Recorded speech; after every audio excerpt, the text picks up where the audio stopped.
안녕하세요. 애견학교 바니버니입니다. 오늘은 제가 이제 칠판을 샀는데 조금 크기가 작아서 그런지 제 얼굴이 너무 크게 나와요. 그래서 얼굴은 최대한 자제하려고 노력을 하면서 이야기를 풀어보도록 하겠습니다. 오늘은 이제 훈련에 대한 큰 틀을 조금 설명을 드리려고 해요. 그래서 이 내용이 그냥 일반적으로 강아지를 키우시는 분들한테는 뭐 깊게 생각을 해보지 않았던 내용일 수도 있고, 지금 훈련 애견 문화가 발전함에 있어서 윗세대 분들과 아랫세대 분들의 조금 다툼까지는 아니더라도 저 방법은 맞다 틀리다 이런 논란 아닌 논란을 하고 있는 내용에 대해서 이야기를 하려고 해요. 그래서 긍정적인 훈련 방법이 맞냐, 뭐 부정적인 훈련 방법이 맞냐, 이 내용에 대해서 제가 큰 틀에서 설명을 드려 보려고 합니다. 뭐 결론을 먼저 얘기해 드린다면 둘 다 틀린 방법은 아니에요. 각자 어떤 가치관이나 스타일이 다를 뿐이지 긍정 방법이 맞고 뭐 부정적인 방법이 틀리고 이 내용은 절대 아니라는 점 기억을 하시기 바랍니다. 그러면은 글씨가 조금 이상할 수도 있는데 제가 자막을 넣겠습니다. 긍정적인 훈련은 쉽게 풀게요. 먹이를 주는 것, 먹이를 주는 게 있을 거고, 좋은 소리, 음성 신호, 좋은 소리, 옳지, 착하네, 잘했어, 이런 어떤 좋은 소리들이 있을 거고, 좋은 스킨십. 야, 글씨가 정말 이상하네. 좋은 스킨십, 부드러운 스킨십, 뭐 쓰다듬어 주거나 잘했어, 부드러운 소리하고 동시에 나가는 스킨십이 될 수가 있을 거예요. 그리고 부정적인 내용은 뭐냐면 반대로 나쁜 소리라고 해야 될까? 좋지 않은 소리, 나쁜 소리라고 쓸게 그냥. 나쁜 소리, 어이 기다려, 이런 소리, 음성 신호가 될 거고, 두 번째는 뭐 나쁜 스킨십인데 이거는 그래도 바디블록이라고 쓸게요. 바디블로킹이라는 어떤 강아지를 막아서거나 살짝 부딪힌다거나 하는 스킨십이죠. 결국은 터치가 이루어지는 바디블로킹이 있다거나 어떤 나쁜 터치가 있을 수 있을 거예요. 또 뭐 줄을 당긴다거나, 뭐 앞서서 나가면 줄을 당기세요, 이것도 결국은 강아지한테 긍정적인 신호는 아니겠죠. 부정적인 신호예요. 그래서 이런 내용이 있습니다. 그러면 긍정적인 훈련이 맞냐, 부정적인 훈련이 맞냐, 이거는 장점 단점에 대해서 이야기를 하면 될 것 같아요. 이것도 그냥 큰 틀에서 얘기를 할게요. 긍정적인 훈련은 노력이 조금 많이 필요해요. 노력이 많이 필요하고, 노력이 많이 필요하다는 건 시간이 많이 필요할 수가 있다. 결국 이것은 경제성하고도 연관이 된다는 거. 반대로 부정적인 훈련을 했을 땐 모든 게 다 그렇다는 건 아니에요. 전반적으로 이야기를 드리는 겁니다. 노력이 다소 조금 적게 들어갈 수가 있어요. 어떤 스킬적인 부분이기 때문에 이런 부정적인 방법을 잘 사용했을 때에는 정말 단시간 내에 효과를 볼 수가 있다. 그래서 시간이 조금 적게 들어간다. 다만 긍정적인 훈련을 했을 때 강아지가 스트레스가 그 순간에, 훈련하는 순간만 얘기를 할게요. 스트레스가 적을 수 있다. 이것은 스트레스가 많을 수 있다. 이렇게 얘기가 되겠죠.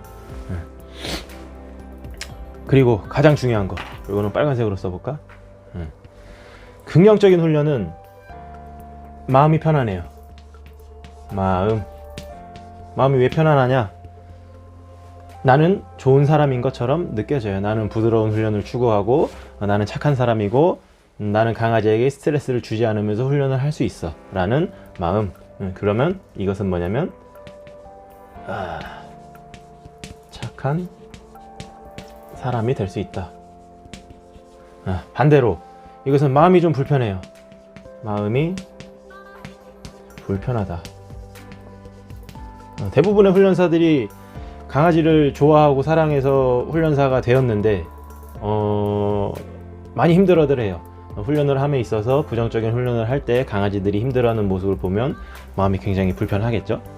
마음이 불편하고 대중들이 보기에 다른 사람들이 나를 바라보는 데 있어서 나쁜 사람으로 비춰져요. 자, 그러면 어떤 방법이 맞는 거냐 라고 했을 때 저는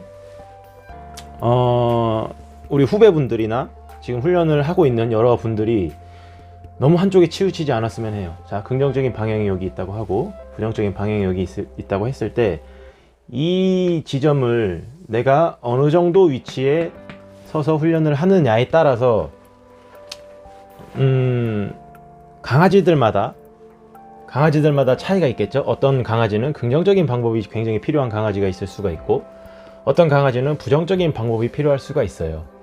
그래서 강아지들마다 그 특성에 따라서 내가 긍정적인 방향에 치우쳐서 지금 훈련을 해야 되는 강아지겠다, 혹은 지금 이 강아지는 부정적인 방향에 치우쳐서 훈련을 해야 되겠다라는 어떤 그때그때 강아지들이나 보호자분들의 지금 처한 환경, 경제성이나 지금 당장에 어떤 주변에서 민원이 들어온다거나 살기가 너무 힘들다, 이런, 혹은 지금 경제적으로 여유가 있고 시간도 여유가 있기 때문에 나는 이쪽이나 이쪽에 치우쳐야 되겠다, 이런 결정을 할 수가 있는 거지, 무조건적으로 나는 뭐 긍정적인 훈련만 추구를 할 것이다, 그래서 부정적인 훈련은 무조건적으로 나쁜 것이다 라고 하는 것은 제가 봤을 때 조금은 안 좋다고 봐요. 그래서 부정적인 방법으로 훈련을 하는 사람들은 또 긍정적인 훈련을 하는 분들한테 저 사람들은 뭐 너무 이상적인 얘기만 해 라고 하는 것에 있어서도 마찬가지로 긍정적인 방법이 필요한 사람들이 있기 때문에 꼭 서로가 다툴 필요는 없다고 생각을 해요. 그래서 제가 생각하는 정말로 훈련사의 최종적인 길은, 최종적인 모양이라고 해야 될까요? 최종적인 훈련사의 모습은 모두를 다 할 수 있어야 된다고 생각을 해요. 때에 따라서 어떤 긍정적인 훈련도 할 수가 있어야 되고 때에 따라서 부정적인 훈련도 할 수 있는 사람이 정말로 유능한 훈련사라고 생각을 하고, 저도 마찬가지로 이런 내용들을 추구를 해요. 때에 따라서 저도 클리커를 쓰기도 하고 때에 따라서 정말 뭐 요즘에는 좋지 않다고 이야기가 많이 나오는 뭐 초크체인도 사용을 하기도 합니다. 사용법을 알아요.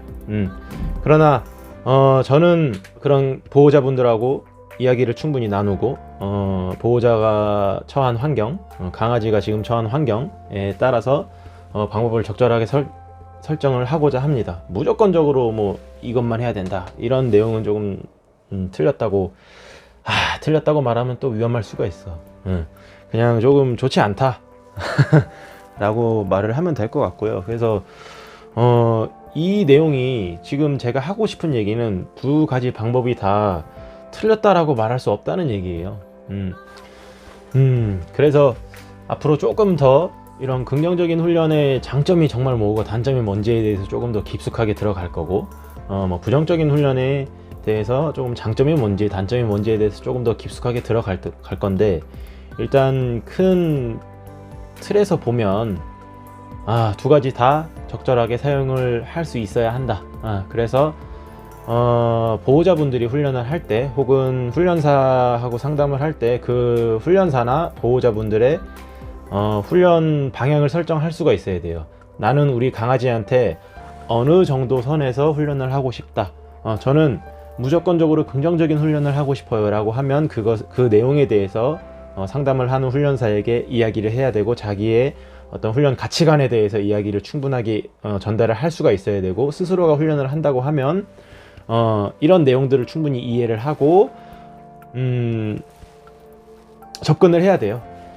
제가 최근에 또 어떤 사자성어를 하나 알게 되었는데, 야, 이런 걸 지금 해야 되나?